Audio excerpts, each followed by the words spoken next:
சத்தியத்தை நீங்கள் அறியும் போது சத்தியம் உங்களை என்ன செய்யும்? விடுதலையாகும். எவ்வளோ தான் கோடி கோடியாக பணம் இருந்தாலும் கண்டிப்பாக மரணம் என்று ஒன்று இருக்கிறது. அவனுங்க தக்க கிரியை அவனோடு கூட பரலோகத்துக்கு வரும். அதனால் நீங்கள் ஜெபிச்சா கூட நீங்கள் ஒரு நன்மை பண்ணுறீங்க. நீங்கள் ஜெபம் பண்ணால் கூட அடுத்தவங்களுக்கு ஜெபிக்கும் போது கூட நீங்கள் ஒரு கிரியை பண்ணுறீங்க, நன்மை பண்ணுறீங்க. பார்த்துக்கொள்ளுங்க. இதுதான் பரலோகத்துக்கு தகுதி. பரலோக தகுதி எத்தனையோ வழிகள் இருக்குது. முடியாமல் இருந்தால் பார்க்க வந்தேன், சிறையில் இருந்தேன், காவல் இருந்தேன், பார்க்க வந்தேன், பசியாக இருந்தேன், ஆகாரம் கொடுத்தீங்க, குடிக்க தண்ணி இல்லாமல் இருந்தேன், தண்ணி கொடுத்தீங்க, அதனால் நீங்கள் பரலோகத்துக்கு போங்க அப்படிங்கிறார். அப்போ இப்படிப்பட்ட கிரிகளை நம்ம என்ன செய்யணும் பார்த்துக்கொள்ளுங்க. அதனால் பரலோகத்துக்கு நம்ம கொஞ்சம் ஆயத்தமாகிட்டே இருப்போம். நம்ம இங்கே இருக்கிற குடும்பத்தில் இருக்கிற பிரச்சனைகள், பிள்ளைகளை வளர்க்குற காரியம் எல்லாம் செஞ்சாலுமே நம்ம ஒரு பக்கம் பரலோகத்துக்கு தகுதி ஆகிட்டே வரணும். ஏசப்பா வருகை எப்போன்னு தெரியாது. நம்ம ஆயத்தமாக இருக்கணும். எப்போதுமே என்ன செய்யணும்? பரலோகத்துக்கும் ஆயத்தமாக இருக்கணும். ஏடா பிள்ளையை வளர்க்கணும், பிள்ளையை கட்டி கொடுக்க நிறைய வேலைகள் இருக்குது, போய் பரலோகத்துக்கு ஆயத்தமாக இல்லை. உலகத்தில் எல்லோரும் போகும்போது நம்மளும் போவோம். உங்களை மட்டும் முன்னாடி கூட்டிகிட்டு போக மாட்டார். ரகசிய வரிகளை கைவிடப்படாமல் நம்ம தூக்கிட்டு போயிடுவார். அல்லேலூயா. அந்த காரியத்தை குறித்து நான் பேசிக்கிட்டு இருக்கேன். புரியுதுங்களா? ஏன்னா எப்போதுமே ஆயத்தமாக இருக்கணும். 5 கன்னிகை எண்ணெயோடு இருந்தாங்க, 5 கன்னிகை எண்ணெய் இல்லாமல் இருந்தாங்க. அப்போ எண்ணெய் என்பது அவரை தேடுவது, அவரை ஆராதிப்பது, அபிஷேகத்தில் இருப்பது எண்ணெய். அப்போ மணவாளன் வருவார் என்று அவர்களுக்கு தெரியும். தீவெட்டி வெளிச்சத்தோடு யார் கையில் இருக்காங்களோ அவங்க பரலோகத்துக்கு போகலாம், கதவு திறக்கப்படும் சொல்லப்பட்டிருக்கு. வெளிச்சம் இல்லாதவங்க போக முடியாது அப்படிங்கிறார். மொத்தம் 10 கன்னிகை இருக்கிறாங்க, 10 கன்னிகை. ஆனால் அதில் தீவெட்டி எரிஞ்சிக்கிட்டே இருக்குது. 5 பேத்துக்கு என்ன ஆகுதுன்னா எண்ணெய் குறைஞ்சிட்டே வருது. எண்ணெய் குறைஞ்சிட்டே வரும்போது அப்போ அந்த 5 பேர்த்திட்ட எண்ணெய் உள்ளவங்கள்ட்ட கேட்குறாங்க, எங்ககிட்ட எண்ணெய் குறைஞ்சிக்கிட்டு இருக்குது, உங்கள் எண்ணெயில் கொஞ்சம் கொடுங்க, எங்கள் தீவெட்டி என்ன செய்யும்? எரியும், கொஞ்சம் கொடுங்க அப்படின்னு கேட்கும்போது அவங்க இது கொடுக்க முடியாது அப்படின்றாங்க. ஏன் கொடுக்க முடியாது அப்படின்னா, இப்போ ஒருத்தர் நல்ல ஜெபத்தில் நல்ல அபிஷேகத்தில் இருக்கிறாங்க, ஒருத்தர் அபிஷேகம் இல்லாமல் கர்த்தரை தேடாமல் கர்த்தரை ஆராதிக்காமல் கிரியை இல்லாமல் வாழ்ந்துக்கிட்டு இருக்காங்க. கடைசி ஏசப்பா வருகிற நேரத்தில் நீங்கள் பெற்ற அந்த அபிஷேகத்திலையும் நீங்கள் பெற்ற கிரியிலையும் கொஞ்சம் கொடுங்க அப்படின்னு கேட்டால் முடியுமா? முடியாது. அவர்கிட்ட என்ன அபிஷேகம் இருக்கோ, அவர்கிட்ட என்ன கிரியா இருக்கோ அதான் பரலோகத்துக்கு போகும். அதை பக்கத்தில் யாரும் கடன் வாங்க முடியாது, கொடுக்க முடியாது. அதுதான் 5 கன்னியை எண்ணெய் இல்லாமல் இருக்காங்க. 5 கன்னி எண்ணெய், ஆனால் எண்ணெய் தீர்ந்து போச்சு. அப்போ தீர்ந்து போச்சு என்ன அர்த்தம்னு கேட்டால், நல்லா ஜெபிக்கிற ஆளாக இருப்பாங்க, நல்லா துதிக்கிற ஆளாக இருப்பாங்க, அபிஷேகத்தில் இருப்பாங்க. ஆனால் கொஞ்சம் சர்ச்சுக்கு வராமல், கர்த்தரை தேடாமல், கர்த்தரை ஆராதிக்காமல், வசனத்தில் வளராமல், கர்த்தரை ஆராதிக்காமல், தேவசமத்தில் உட்காராமல் அப்படி இருக்கும்போது அவங்களுடைய தீவெட்டி என்ன செய்யும்? அப்படியே மங்கி எரியும். அப்போ என்ன செய்யுது? காலியாகுது. அப்போ என்ன செய்யுதுன்னா அவங்களுக்குள்ள இருக்கிற அந்த பரிசுத்த ஆவியனுடைய அந்த அபிஷேகம் என்ன செய்யுதுன்னா அது குறைஞ்சி போயிடுது. அந்த அபிஷேகம் என்பது என்ன? அப்போ அந்த அபிஷேகம் குறையாத அளவுக்கு அந்த அபிஷேகத்திலே இருக்க திடீர்னு அவர் அப்பா வருவார், போயிடலாம். ஆனால் எப்போ அபிஷேகம் குறைகிறதோ அப்போ நம்மகிட்ட இருக்கிற எண்ணெய் குறையுது. அப்போ நம்முடைய வெளிச்சம் என்ன செய்யுதுன்னா மங்கும்போது நம்மகிட்ட இருக்கிற பவர் போயிடுது. கர்த்தருடைய மகிமை நம்மளை விட்டு என்ன செய்யுது? கொஞ்சமாக விலகுது. பார்த்துக்கொள்ளுங்க. ஆனால் எண்ணெய் உள்ளவர்கள் கர்த்தரை தேடுவதுக்கு உண்டான நேரத்தை கரெக்டாக கொடுக்குறாங்க, கர்த்தரை துதிக்கிற நேரத்தை கரெக்டாக கொடுக்குறாங்க, வேதம் படிக்கிற நேரத்தில் நல்லா வேதத்தை கரெக்டாக படிக்கிறாங்க, ஒரு மணி நேரம் ஜெபிக்கிற நேரத்தில் கரெக்டாக ஜெபிக்கிறாங்க.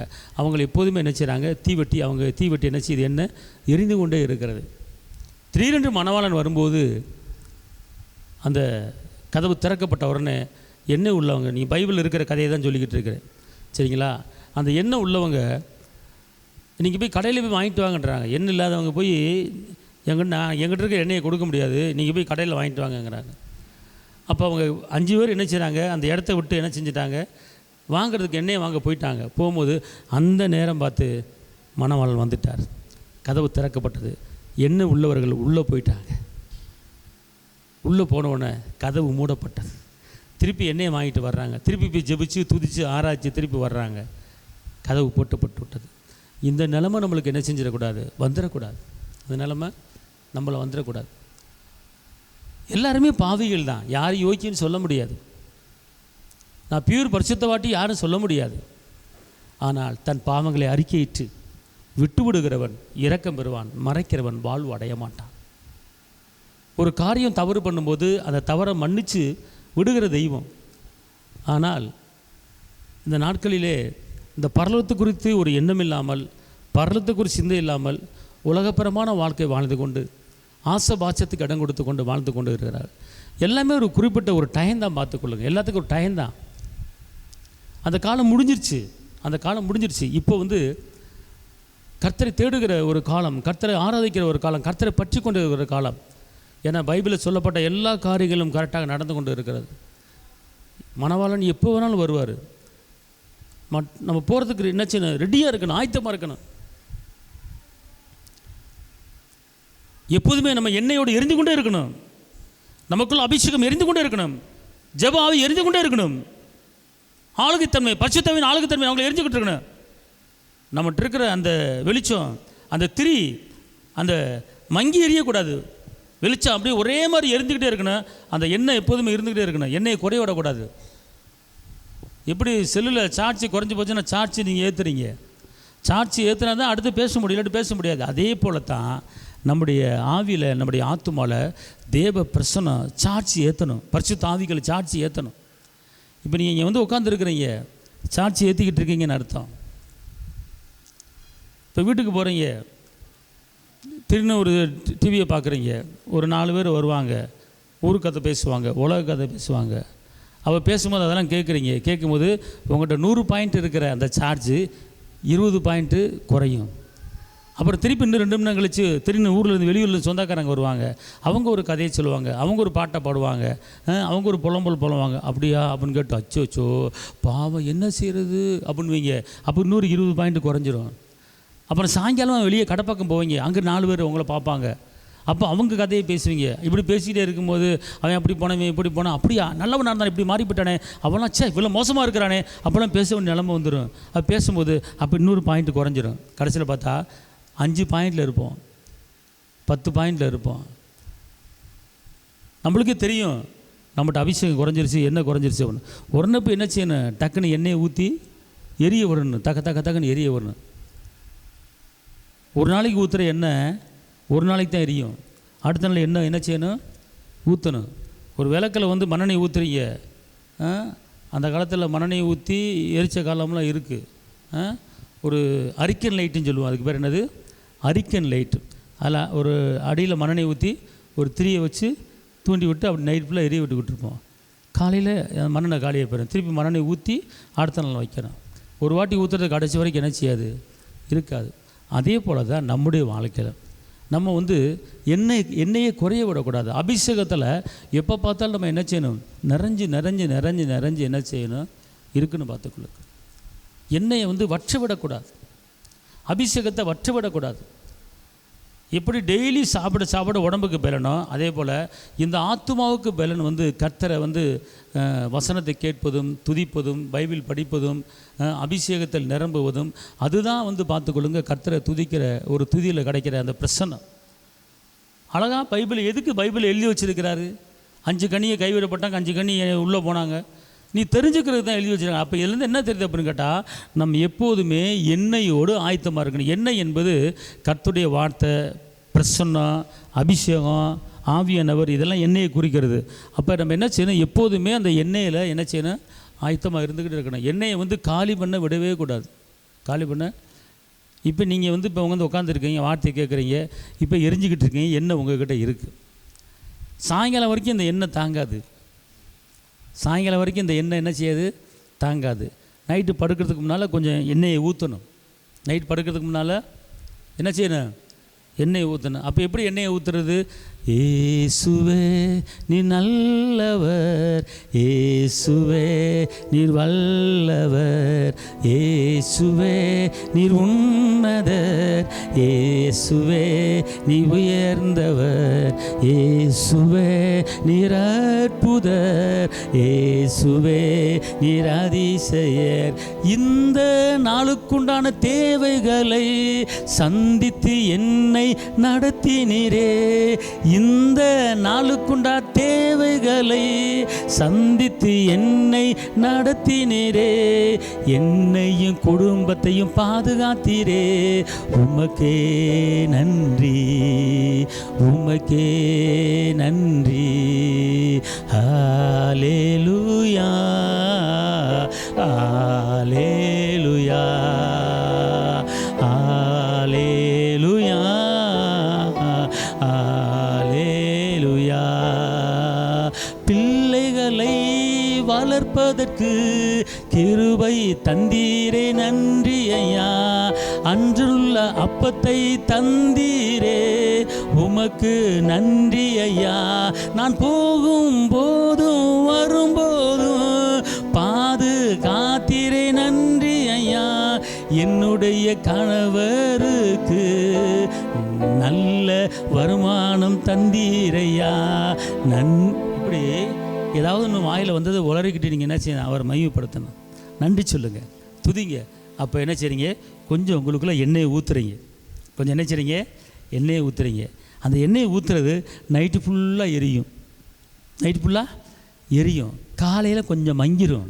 அவனை திருப்பி காலையில் எழுந்திரிச்சு வரணும். என்ன செய்யணும், அதிகாலை ஸ்தோத்திர பலி அப்பா அப்பா உங்களுக்கு தான் ஆராதனை, ஸ்தோத்திர பலி அப்பா அப்பா உங்களுக்கு தான், அப்பா அப்பா உங்களுக்கு தான் இயேசு, அப்பா அப்பா உங்களுக்கு தான் எபினேசர் எபினேசர் இதுவரை அப்படி அந்த காலில் எந்திரிச்சு என்ன செய்யணும், இப்படி இப்படி துதி சோத்திர பாட்டை பாடும்போது என்ன கேட்டிங்கன்னா திருப்பி என்ன செய்றீங்க, நீ எண்ணெயை ஊற்றுறீங்க. அல்லேலூயா. ஞாயிற்றுக்கிழமை ஆராதனையில் என்ன செய்றீங்க, ஃபுல்லாக எண்ணெய் ஊற்றிடுவீங்க. ஞாயிற்றுக்கிழமை ஆராதனையில் ஃபுல்லாக 100க்கு 100 எண்ணெயை ஊற்றி சாட்சி ஏற்றிடுவீங்க.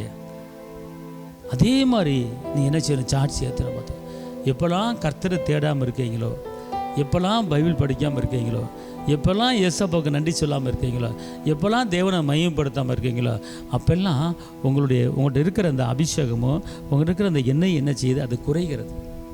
அது குறைகிறது, குறையாமல் இருக்கவே இருக்காது, குறையும். வேதம் சொல்லுகிறது உங்கள்கிட்ட இருக்கிற நீதி என்ன செஞ்சுட்டு வெளியே போயிடும் அப்படிங்கிறார். கண்டிப்பாக அபிஷேகம் என்ன செய்யும், வெளியே போகும். இப்போமா நல்லா தெரிஞ்சுக்கொள்ளுங்க, எப்போல்லாம் உலக மனிதர்கிட்ட நீங்கள் பழகுறீங்க, எப்போல்லாம் உலக மனிதர் நீங்கள் பேசுகிறீங்க, அப்போல்லாம் என்ன நடக்கிற காரியம் என்ன தெரியுமா, உங்கள்கிட்ட இருக்கிற பவர் குறையும், உங்கள்கிட்ட இருக்கிற கரண்ட் சாட்சி என்ன செய்யும், கண்டிப்பாக குறையும். பார்த்துக்கொள்ளுங்க, உங்களுக்கே தெரியாது. திருப்பி நீங்கள் சாட்சி ஏற்றியே ஆகணும். எப்படி எப்படி குறையும், என்கிட்ட இருக்கிற அபிஷேகம் எப்படி குறையும், என்கிட்ட இருக்கிற நீதி எப்படி குறையும், என்கிட்ட இருக்கிற ஜெபாவி எப்படி குறையும், அப்போ நீங்கள் கேட்கலாம். எப்போல்லாம் நீங்கள் அவிசுவாசமான வார்த்தைகளை நினைக்கிறீங்களோ, எப்பெல்லாம் அவிசுவாச வார்த்தைகளை பேசுகிறீங்களோ, அப்பெல்லாம் பார்த்துக்கொள்ளுங்க, உங்கள்கிட்ட இருக்கிற அந்த பிரச்சனை அது களையிறத நீங்கள் உணர முடியும். எப்படி என்று கேட்டால் ஏசாயா 59 12 13 14 எங்கள் மீறுதல்கள் உமக்கு முன்பாக மிகுதியாயிருந்து எங்கள் பாவங்கள் எங்களுக்கு விரோதமாய் சாட்சி சொல்லுகிறது.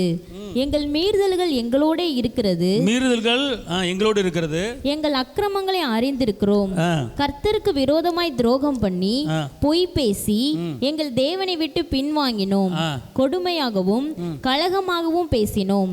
கள்ள வார்த்தைகளை கற்பந்தரித்து இருதயத்திலிருந்து பிறப்பிக்க பண்ணினோம். நியாயம் பின்னிட்டு அகன்றது, நீதி தூரமாய் நின்றது. சத்தியம் வீதியிலே இடறி யதார்த்தம் சேர மாட்டாமற் போகிறது. இப்ப கவனிங்க, இப்ப இந்த வசனம் என்ன சொல்லுது அப்படின்னு கேட்டீங்கன்னா, கள்ள வார்த்தைகளை கற்பந்தரித்து, எப்படி கள்ள வார்த்தைகளை கற்பந்தரித்து இதயத்திலிருந்து என்ன செய்யணும், பிறப்பிக்க பண்ணுறோம். அப்படி பிறப்பிக்க பண்ணும்போது நடக்கிற ஒரு காரியம் என்ன அப்படின்னு கேட்டிங்கன்னா, அந்த காரியத்தை நல்லா நீங்கள் கவனித்து பாருங்கள்.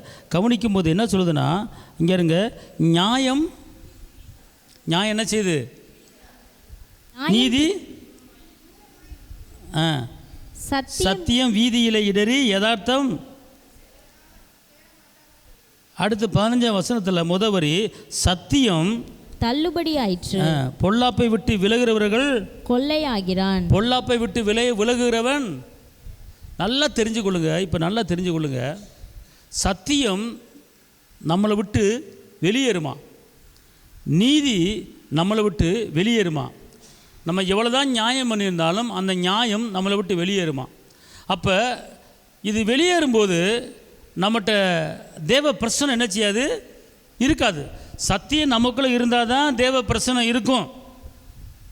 கற்பனை கட்டளை நமக்குள்ளே இருந்தால் தான் தேவ மகிமை நமக்குள்ளே இருக்கும். ஆனால் இங்கே என்ன சொல்லுது, நீ கற்றுக்கொண்ட, நீ ஏற்றுக்கொண்ட அந்த சத்திய வசனம் தெருவுக்கு போயிடும் அப்படிங்குது. தெருவுக்கு போயிடும் அப்படிங்குது. நம்ம செஞ்ச உண்மை, நம்ம செஞ்ச நீதி, அது என்ன செய்யுதுமா? நீதி எங்கே போகுது? என்ன போட்டிருக்கு? நீதி என்ன செய்யுது? நீ எவ்வளோதான் நன்மை பண்ணாலும் அது என்ன நம்மளை விட்டு என்ன செஞ்சிருது? தூரமாக என்ன செய்யுது? போய்விடுகிறது. அப்போ இது நம்மளை விட்டு போனால் நம்ம ஆவிக்குரிய ஜீவன் போச்சு. அப்போ இதுக்கு என்ன அர்த்தம் அப்படின்னு கேட்டிங்கன்னா, இதெல்லாம் நம்ம விட்டு வெளியே போகுதுன்னா அதுக்கு அர்த்தம் என்னன்னு கேட்டிங்கன்னா, நம்மக்கிட்ட பிரச்சனமே இல்லை, நம்மக்கிட்ட எண்ணெயே இல்லை, நம்மக்கிட்ட வல்லமையே இல்லை, நம்மக்கிட்ட தேவ கிருபியே இல்லை, நம்மக்கிட்ட தேவ வல்லமே இல்லை. அது இல்லாதனால தான் அது வெளியேறுது. இது எப்படி வெளியேறுது? இது எப்படி நம்மளை விட்டு போகுது அப்படின்னு கேட்டால், அதுக்கு போகிறதுக்கு காரணம் இங்கே சொல்லப்பட்டிருக்கிறது. கள்ள வார்த்தைகளை கற்பம் தரித்து, அவிவிசுவாசமான வார்த்தைகளை, சந்தேகத்தின் வார்த்தைகளை, குற்றப்படுத்துகிற வார்த்தைகளை, குறை சொல்லுகிற வார்த்தைகளை நீ மனதுக்குள்ளே கொண்டு வந்து அதை நீ கற்பம் தரித்து அதை நீ பேசும்போது, அதை நீ சொல்லும்போது, அப்போது உனக்குள்ளே இருக்கிற நீதி, உனக்குள்ள இருக்கிற அபிஷேகம், உனக்குள்ள இருக்கிற எண்ணெய், உனக்குள்ள இருக்கிற வல்லமை அது என்ன செய்யுது? நம்மளை விட்டு கொஞ்சம் கொஞ்சமாக விலகி என்ன செய்யுது? போகுது. அப்போ நம்மகிட்ட இருக்கிற அந்த அபிஷேகம் நம்மளை விட்டு எப்போ போகுது அப்படின்னு கேட்டிங்கன்னா, இந்த மாதிரி எப்போதெல்லாம் இந்த வார்த்தைகளை கேள்விப்படுகிறோமோ, எப்போல்லாம் கள்ள வார்த்தைகளை நாம் பேசுகிறோமோ, எப்போது சந்தேகமான வார்த்தைகளை பேசுகிறோமோ, எப்போது குற்றப்படுத்துகிற வார்த்தைகளை பேசுகிறோமோ, தேவனுக்கு விரோதமான காரியங்களை எப்போது பேசுகிறோமோ, வாக்குத்தத்தங்களை நம்பாமல் உலகப்புறமான வார்த்தைகளை எப்போது நம்புகிறோமோ, அப்போது நம்மகிட்ட இருக்கிற அந்த நீதியும், அந்த வாக்குத்தத்தங்களும், அந்த அபிஷேகமும், அந்த பரிசுத்த ஆவியின் ஆளுகையும் நம்மளை விட்டு கொஞ்சம் கொஞ்சம் விலகி அது தெருவுக்கு போய் நின்றுது. அப்படிங்கிற சத்தியம் வீதியிலே இடறி, சத்திய வார்த்தை, நமக்குள்ள இருக்கிற வார்த்தை நம்மளை விட்டு தெருவுக்கு போகுது. ஏன்? அந்த வார்த்தையை நாம் தக்க வைத்துக் கொள்ள வேண்டும், நீதியை தக்க வைத்துக் கொள்ள வேண்டும், உண்மையை தக்க வைத்துக் கொள்ள வேண்டும், நியாயத்தை தக்க வைத்துக் கொள்ள வேண்டும், ரட்சிப்பை தக்க வைத்துக் கொள்ள வேண்டும், ரட்சிப்பை சுதந்திரித்துக் கொள்ள வேண்டும். ரட்சிப்பை நாம் என்ன செய்யணும்? எடுத்துக்கொள்ளணும். ஒரு வாட்டி ரட்சிப்படைஞ்ச போது அவ்வளோ முடிச்சு. அப்படி அல்ல, அப்படி அல்ல. நான் ஒரு வாட்டி ஞானஸ்நானம் எடுத்துகிட்டே ரட்சிப்படைஞ்சிட்டேன், ஓகே, நல்லது. ஆனால் அந்த ரட்சிப்பை நாம் ஆளுகைக்குள்ளே நிரந்தரமாக்கி கொள்கிறோமா?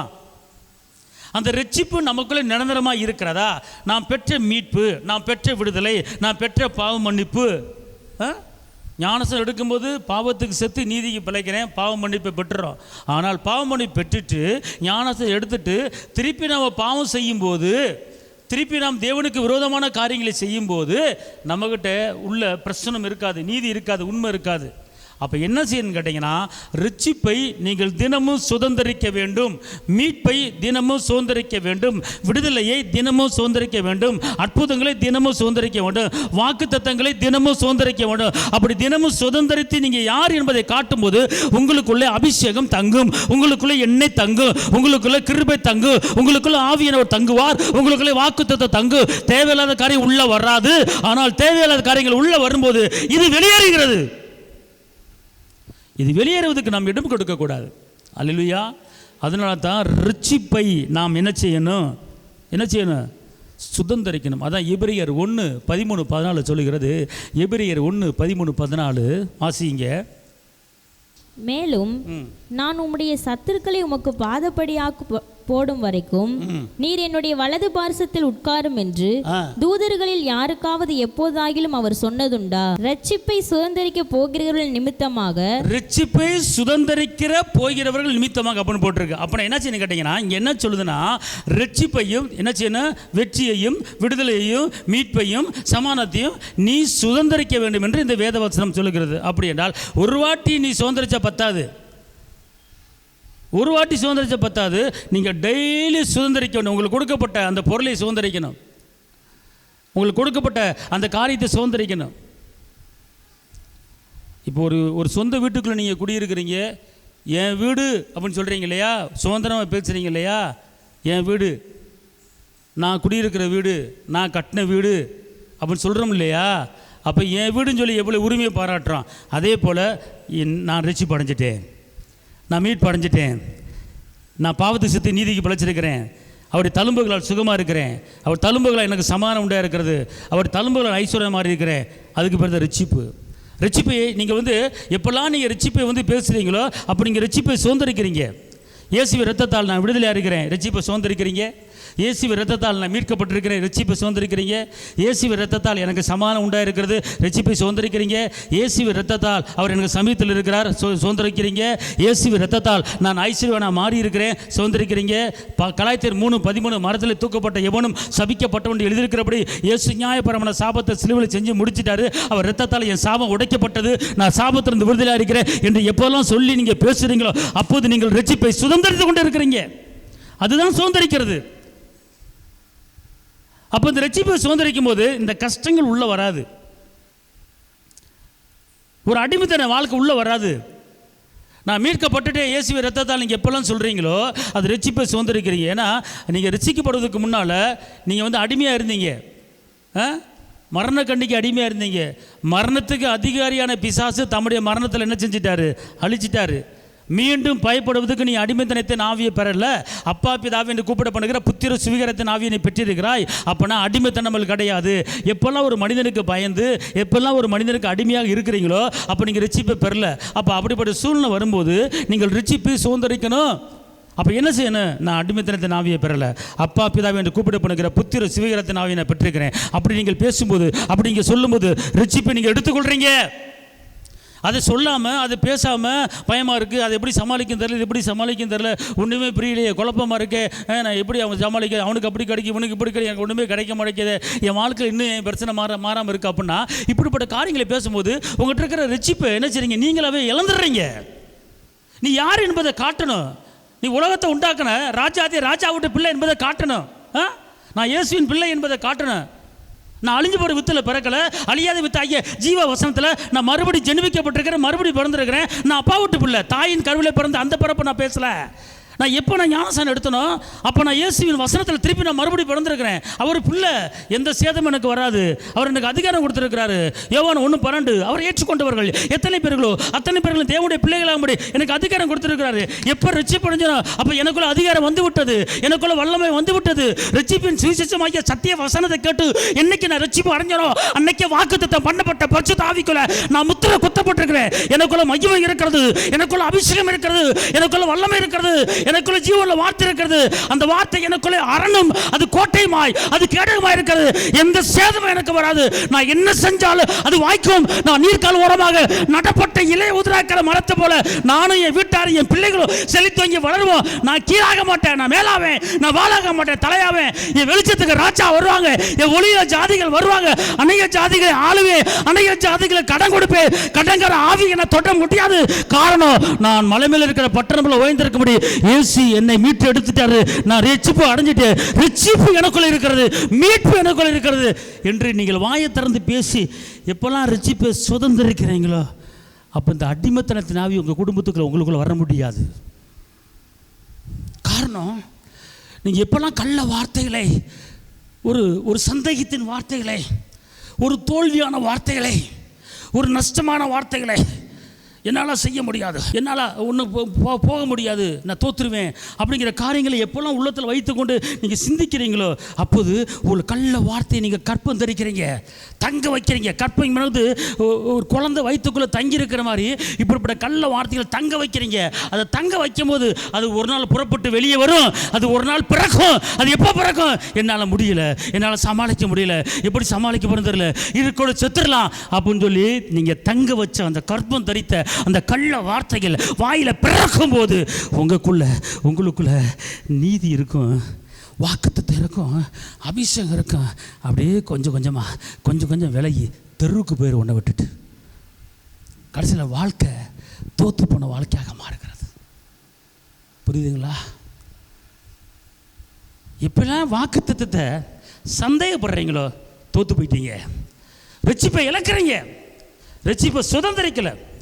அப்போ நான் ரட்சிப்பு அடைஞ்சிட்டேன், நான் இயேசுவின் பிள்ளை, இந்த பிரச்சனை ஒன்றும் செய்ய முடியாது, எனக்கு விரோதமாய் உருவாக்கப்படுற எந்த ஆயுதம் வாய்க்காத போக நான் இயேசுவின் பிள்ளை எப்பெல்லாம் சொல்கிறீங்களோ அப்போ நீங்கள் என்ன செய்றீங்க? பிள்ளைங்கிற அத்தாரிட்டி எடுக்கிறீங்க, ரட்சிப்பை சுதந்திரிக்கிறீங்க, விடுதலை. இது எல்லாமே நீங்கள் செய்யாமல் இருக்கும்போது அதுக்கு தான் எப்போ பார்த்தாலும் என்னையோடு இருக்கணும். இப்படி நீங்கள் இருந்துக்கிட்டே இருந்தீங்கன்னா பூமிக்குரிய வாழ்க்கையும் நல்லா இருக்கும், குடும்பமும் நல்லா இருக்கும், செய்கிற காரியம் வாய்க்கும். அவர் வரும்போது போயிடலாம். அவர் வரும்போது என்ன செஞ்சிடலாம்? போயிடலாம். ஆனால் இது செய்யாமல் இருப்பதுனால தான். அதை வாசிங்க. 10 கன்னியை உதாரணம் கொடுக்குறாரு, எடுத்தவங்க வாசிங்க. அப்பொழுது பரலோக ராஜ்யம் தங்கள் தீவெட்டிகளை பிடித்து கொண்டு மணவாளனுக்கு எதிர்கொண்டு போக புறப்பட்ட 10 கன்னிகைகளுக்கு ஒப்பாயிருக்கும். இப்போ என்ன சொல்றாரு? பரலோகத்துக்கு யார் வர முடியும்? நான் ஒரு எடுத்துக்காட்டு சொல்றேன், எதுக்கு ஒப்பிட்டு பேசுறேன் அப்படின்னு சொல்லி 10 கன்னிகளை எக்ஸாம்பிள் கொடுக்குறார். 10 கன்னிகள் எக்ஸாம் கொடுக்குறார். தெரிஞ்சுக்கங்க. இதை தெரிஞ்சுக்கிட்டா தான் நீங்கள் பரலத்துக்கு வர முடியும். அப்படின்னா இதில் என்ன தெரிஞ்சுக்க போகிறேன்னு கேட்டால் ஆயத்தத்தை தெரிஞ்சு கொள்கிறோம். வாசிங்க. இப்போ அவர்களில் 5 பேர் புத்தி உள்ளவர்களும் 5 பேர் புத்தி உள்ளவங்க 5 பேர் புத்தி இல்லாதவர்களுமா இருந்தார்கள். 5 பேர் புத்தி இல்லாதவர்கள் இருந்தாங்க. அதில் நல்லா தெரிஞ்சு கொள்ளுங்க.